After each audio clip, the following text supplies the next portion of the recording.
Faja'ala 'alaika salatan fi awwali nahari syukran lima azharahu laka min bahiri anwarih wa liyakuna nuhuduka ilaihi fi awwali qiyamik jabran lima hasala min ghaflatika fi tuli manamik.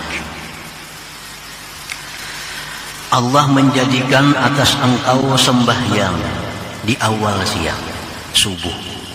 Subuh ini awal siang. Nah, sembahyang subuh itu dijadikan oleh Allah, diwajibkan kepada kita agar dijadikan sembahyang itu bentuk syukur kita kepada Allah, syukur datangnya siang. Nah, karena siang ini lima asik, siang ini untuk penghidupan engkau. Nah, untuk menghadapi datangnya siang itu Allah menyuruh kita untuk syukur dengan sembahyang subuh 2 rakaat itu. Nah, yang kedua, agar hari dimulai dengan ibadah. Agar hari itu dimulai dengan ibadah.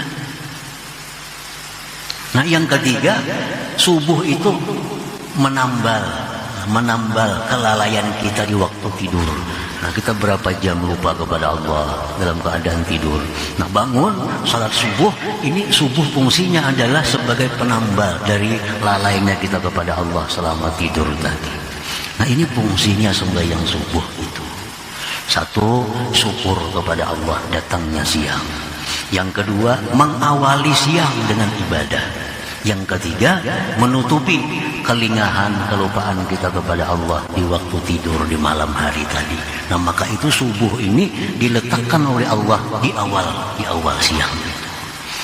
Nah, para muhibbin rahimakumullah. Nah, kenapa Allah menjadikan subuh itu 2 rakaat? Di dalam kitab Hikmatut Tasyri' disebutkan, nah, karena itu waktu subuh itu waktu kita masih malas. Waktu masih malas, bangun guring, nah, masih ringkut lagi awak, mata kurup-kurup lagi. Nah, jadi Allah cuma mewajibkan 2 rakaat. Nah, dan lagi subuh sebagai pembuka.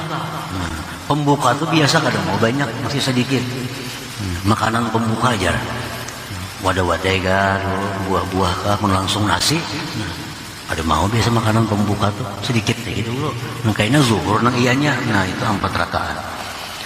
Nah, ada sebagian ulama atau hukama yang menjelaskan demikian itu. Jadi orang yang tidak sembahyang subuh, orang yang tidak mensyukuri datangnya siang, orang yang tidak memulai harinya dengan ibadah, orang yang tidak menutupi kelalaiannya kepada Allah di malam hari itu.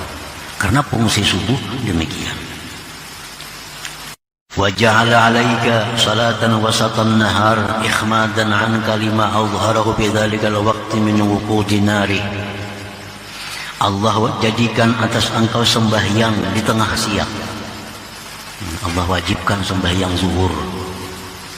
Itu antara lain fungsinya adalah memadamkan neraka yang dinyalakan untuk engkau. Nah, panasnya zuhur itu, ujar Nabi, min syiddati payhi jahannam, min syiddati payhi jahannam. Panasnya zuhur itu adalah merupakan bersangatan hembusan napasnya jahannam.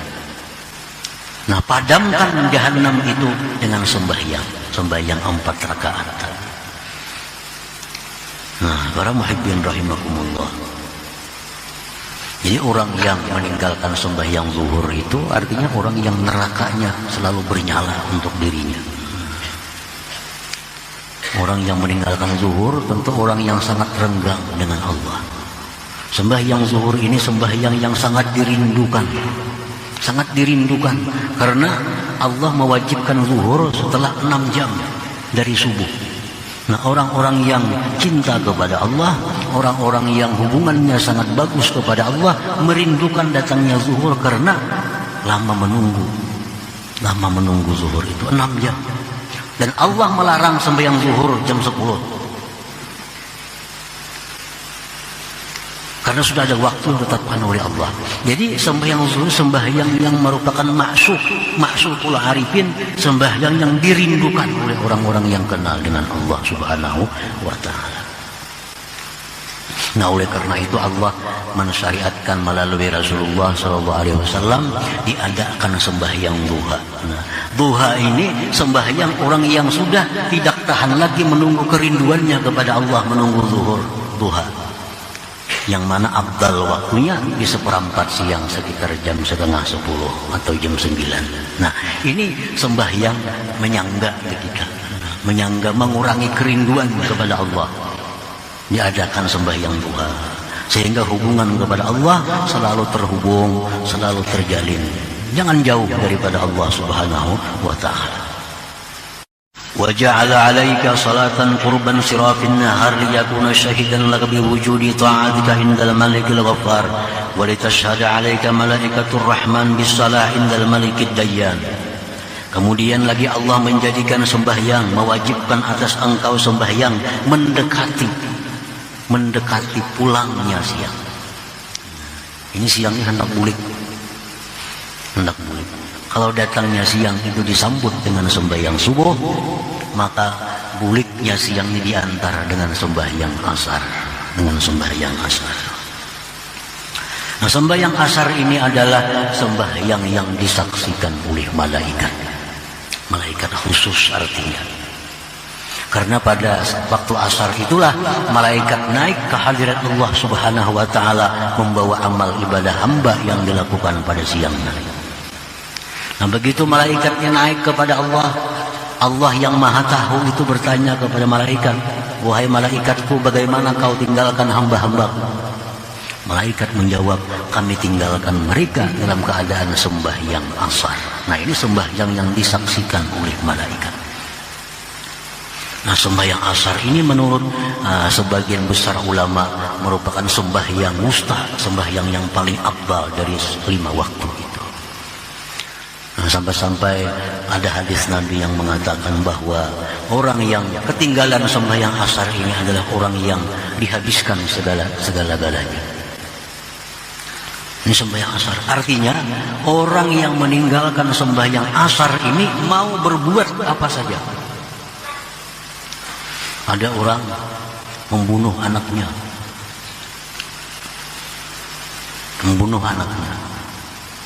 Kemudian anaknya dibuat di dalam cuka. Mbak dibunuh. Dibuat di dalam cuka. Cukanya dijualnya pulang. Cuka najis lagi. Macam-macam dosa diperbuatnya. Disampaikan kepada Rasulullah SAW tentang perilaku orang tadi. Ujar Rasulullah, itu orang kada sembahyang asar. Artinya orang yang tidak sembahyang asar, dia mau berbuat apa? Bisa membunuh, bisa menipu, bisa merampok, bisa apapun. Kalau orang yang meninggalkan sembahyang asar, ini sembahyang yang khusus daripada sembahyang lainnya. Jadi sembahyang asar ini diibaratkan hidup kita itu laksana sembahyang penutup.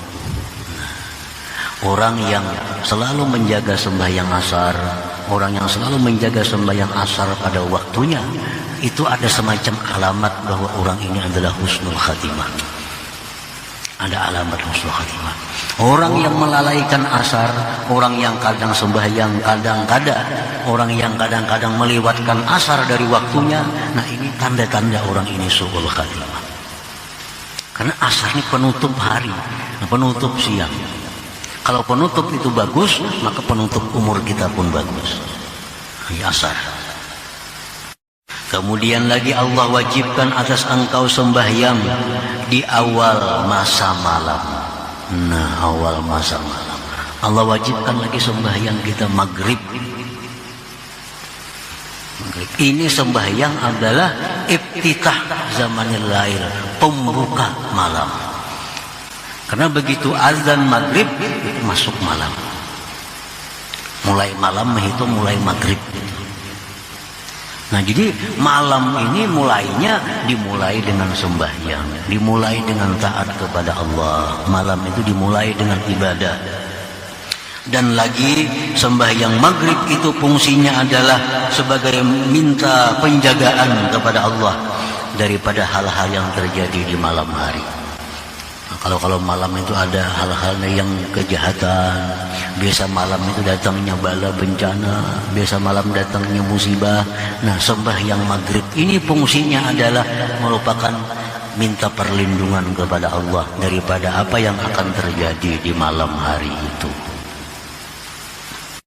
Summa lamma aradta an tanama an saydik wa taghfula an rabbik wa tatamatta'a bi firashik amaraka an tudi'ahu bi hudurik ilaih wa ayyakuna akhiru ahdi wujuda ta'atik. Kemudian manakala engkau hendak tidur, engkau hendak meninggalkan Tuhan engkau hendak bersenang-senang dengan hambaran engkau, Allah wajibkan engkau sembahyang Isya 4 rakaat. Ini sebagai sembahyang perpisahan engkau dengan Tuhan engkau. Sembahyang Isyanya 4 rakaat. Karena Imba Isya ini bakal guring. Isya penutup sembahyang malam. Nah, habis Isya ini kita bakal guring, kita bakal lupa kepada Allah. Jadi sebelum kita guring, sebelum tidur, sebelum lupa kepada Allah, ucapkan dulu perpisahan kepada Allah melalui sembahyang Isya itu.